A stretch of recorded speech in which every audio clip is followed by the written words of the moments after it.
So, yesterday I highlighted how this channel is a lot my work, my opinions, information for you that I share.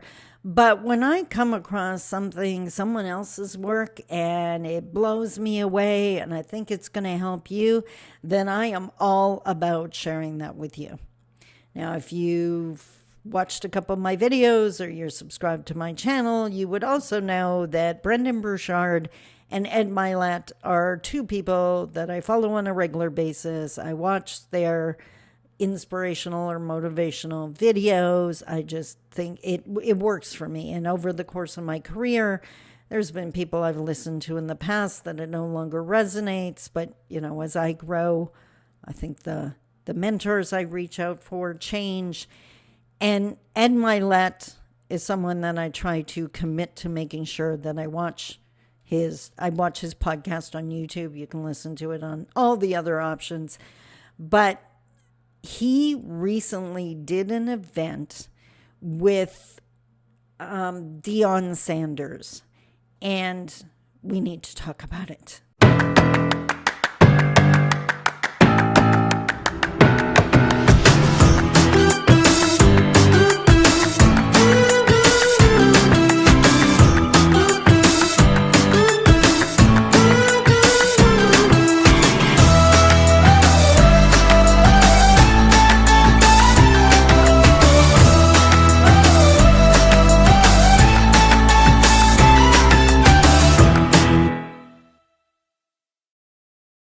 Bonjour. Mishko Pognon, Quain Additional Mungdodem. Hi, everybody. My name is Sandy Boucher. I'm Red Thunderbolt Woman of the Loon Clan, a proud member of Seine River First Nation in Treaty 3 territory in Northern Ontario. And as I mentioned in the opening, this is another reaction video to another one of Ed Mylett's videos, and this time he's interviewing Coach Prime, who his given name, his Christian name, is Deion Sanders. So amazing athlete, was pro baseball and football. Just the records this man set is phenomenal. And I can honestly say, I am a huge football fan. I love football, but I wouldn't say I'm a huge sports fan. That's probably the only sport I watch. But so I wasn't sure that this podcast episode would resonate with me, and talking about it to a coach, a pro athlete, but then I decided to check it out, and I am so thankful I did. Teaching myself, lose the judgment, just go for it. You never know where you can find something that benefits you, and that's how I would sum up this video. So we are talking pro athletes, and Ed Mylett was a professional baseball player, so a lot in common between the two of them. And athletes get hurt, right? They're either hurting because their muscles hurt and whatever, the game that they're in is just really hard on their body. Football, they're getting squished, you know what I mean? Or, God forbid, they actually have an injury that they're dealing with the pain. And at one point, there's two things I wanted to highlight out of this video. The link to the actual video is in the notes below this. I highly, highly suggest you check it out. I'm not going to share everything they talk about, but I have probably 7 pages of notes. Not kidding. So at one point, Ed asks Deion, to comment about playing hurt. When you are hurting, when the muscles are killing you, when you're exhausted, whatever. And what his process was, his mindset, whatever he did, his routines, what did he do to help him play hurt?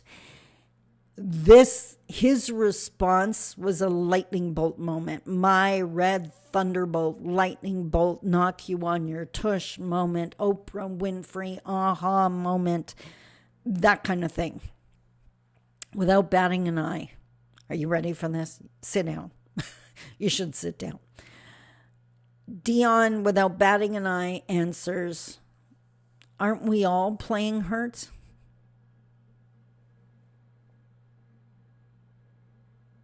Aren't we all playing hurt?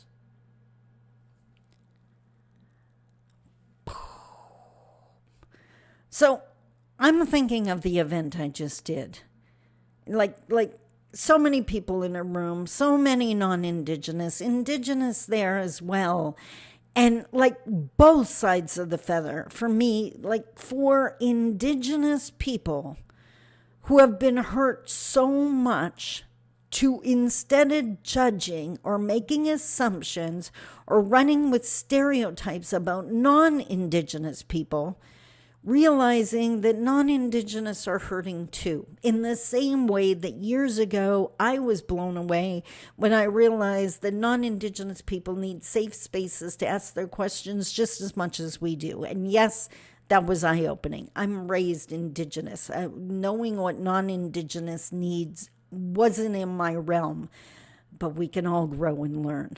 So I realized how absolutely important it is for Indigenous to realize pain can be a common bridge. And then for the non-Indigenous, we talk about trauma-informed care to realize that when they're working with Indigenous people, it's not about go, go, go. It's not about hitting the target. It's not about making this meeting. It's about trying to work together and build a relationship when so many Indigenous people are those flowers trying to grow in soil doused in gasoline. So recognizing that we're working with people that are hurting for a multitude of reasons. And wouldn't the relationship change so much if we could just remember that? Maybe I'm being dramatic. It wouldn't be the first time. Maybe it didn't resonate with you as much as it did with me, although I hope it did. For me, it was eye-opening.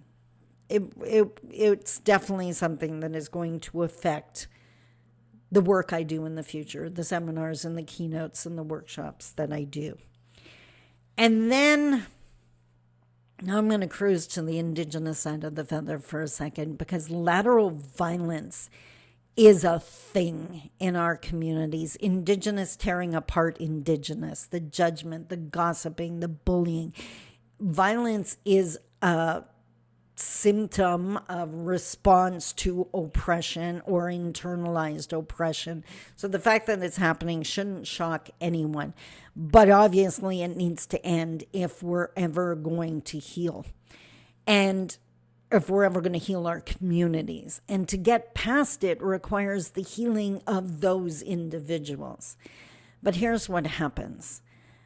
You have some Indigenous people that have the opportunities, that have the elders in their lives, that have the time or the means to access supports, and they start going on their healing journey. And over time, maybe they build confidence. Maybe they have that self-acceptance and self-love that they've worked so hard. And that is when the attacks really start happening from other Indigenous people. That who do you think you are, and you've forgotten who you are, and all the other crap. So at one point there's a point to this, I promise you. At one point in this Ed Mylett interview with Deion Sanders, Deion references a sign that he has on the wall in the office, the room he was in during this interview. And I could so relate, because I have like 5,000 Post-it notes and different signs and things all over my office. And this one, some people are going to think this is rude. Give me a second to explain it. What the sign he referenced says is, don't let my confidence offend your insecurity. Don't let my confidence offend your insecurity.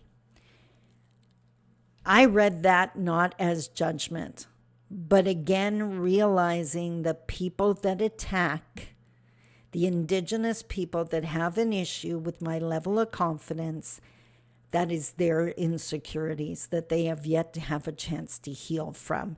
I have a voice, and maybe they resent that they don't yet have a voice. I love the woman I am, and maybe they don't know how that feels yet. Do you see how it's not about judgment? It's about meeting people where they are. And I know some people really resent my healing and my confidence and my voice. And maybe at some point, and go out on a limb here, maybe I resented people with a voice. I don't honestly think so. I talked about this at my event. I didn't resent Indigenous women that had a strong voice. I wanted to be them.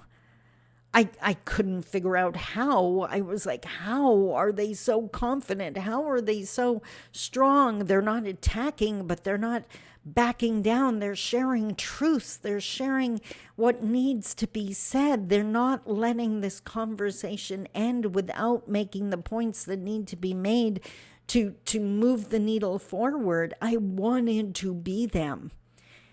And maybe that's the difference, because it's really easy to criticize someone else. It is a lot harder to work on your own game.